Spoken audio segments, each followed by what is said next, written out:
Hi, welcome back to my channel, Hands to Heart. Today, we're going to work on making an adorable Valentine's card inspired by my cat, Pearl, hence the gray color. Pearl, Pearly girly, what do you think? Do you like that card?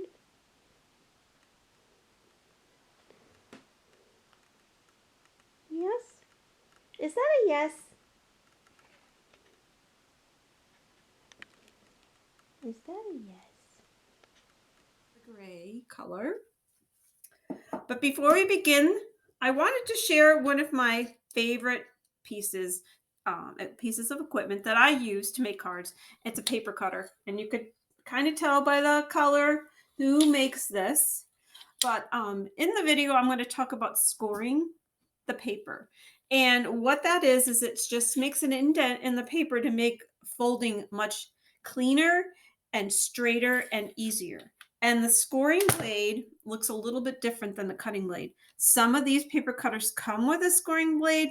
They're black, some do not. This one didn't. I had to go on my favorite online, delivered to my door service, and within a few days, I got one delivered to me with another cutting blade.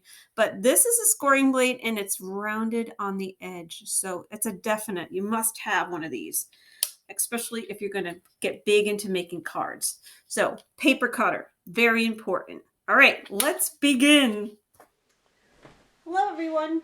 So I'm just going to show you what I do to cut my cardstock. Take an 8.5 sheet of white cardstock, that's going to be my base, and I'm going to cut it in half.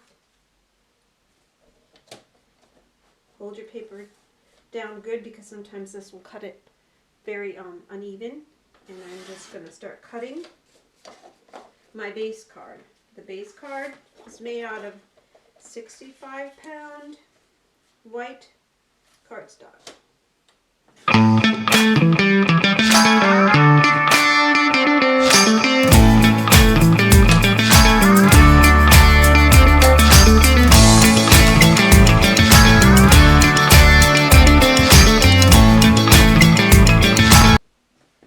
Okay, my last piece of cardstock, my base card.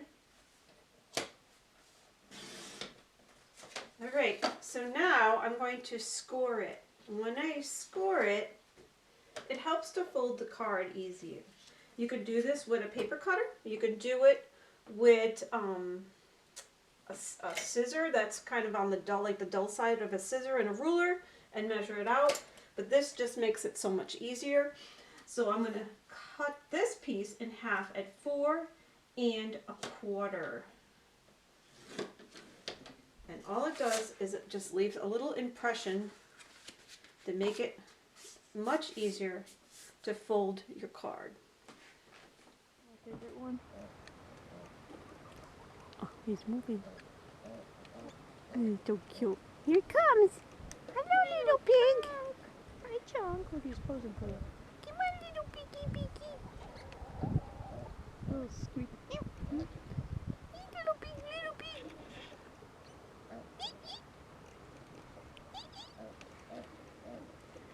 Here he comes. He's a little pig. Hello, little piggy. Come on, little piggy. Oh, he's coming. Come on, little piggy, piggy, let me in. What is this? I am done cutting everything out. My cards are all cut out and all of my accent pieces are cut out. We're layering our colors, a gray, a pink, and then the white is going to be where we're going to stamp our greeting. So the measurements for these cards is the cut and scored base card is 4 1/4 by 5 1/2. And you can get envelopes to fit this at any of your craft stores by knowing that size. The next size is 4 inches by 5 1/4. That's your gray. The next piece is pink, and that's 3 3/4 by 5. And your last piece, the part that you're going to stamp, is 3 1/2 by 4 3/4. So all of my cuts to decrease that size is I usually take 1/4 of an inch off on the top, the horizontal side, and the side, the vertical side, another 1/4 of an inch. So I get that nice 1/8 decreased accent color.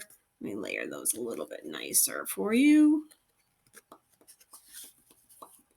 So they lay out really nice, and it gives a nice accent to your card. Now, they don't have to be these colors. These are just the colors that I picked out because I wanted everything to coordinate with Miss Pearl. All right, so the next step is we're going to glue those pieces together. I'm going to stamp it, show you how to glue this on with some dimensional foams, and these I cut out on my Cricut. It's that same pink paper that I'm using as one of my accents.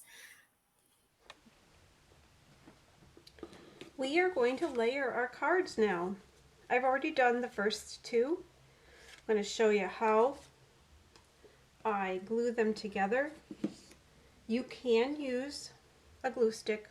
They work okay, but you have to go light because the more glue you use on paper, the more rippled it gets. What I like to use is a tape runner. It's permanent.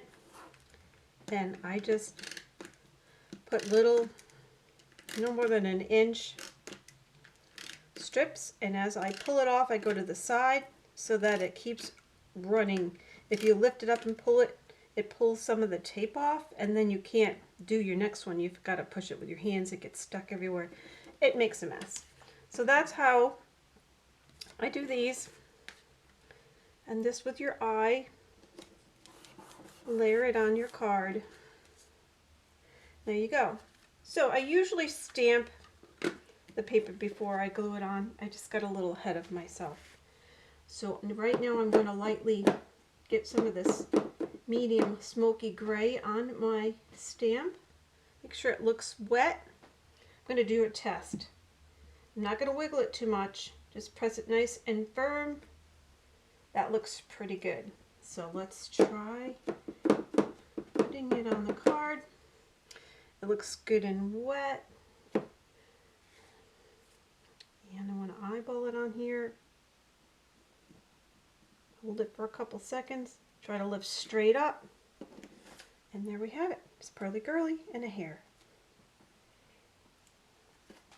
All right. Now I'm going to stamp my message on my balloon. The test run. This is just cheap printer paper. You can throw it away. If you push too hard, you can see this. I don't know how much of that camera I have zoomed in on all this. But now I'm going to stamp my balloon. I got a little bit on the side. Might have wiggled it. See it right there? And now I'm going to get dimensionals out to show you what those are. I ordered a bag from my favorite company that delivers to my door. And they come in all different sizes. But these are dimensionals. They have a little foamy middle.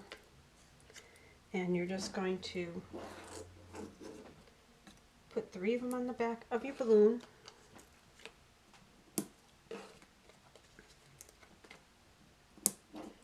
They're double-sided. You're just going to need to peel these off. My cats love to play with these little pieces of paper.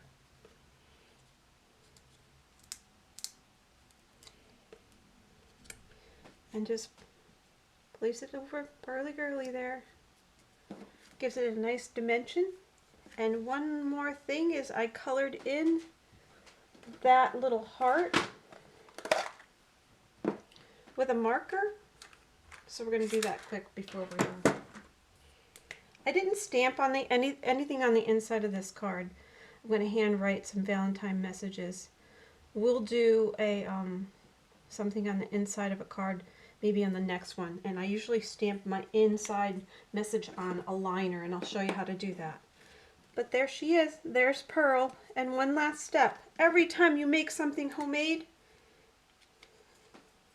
you want to sign it. Maybe put the year. And that's that.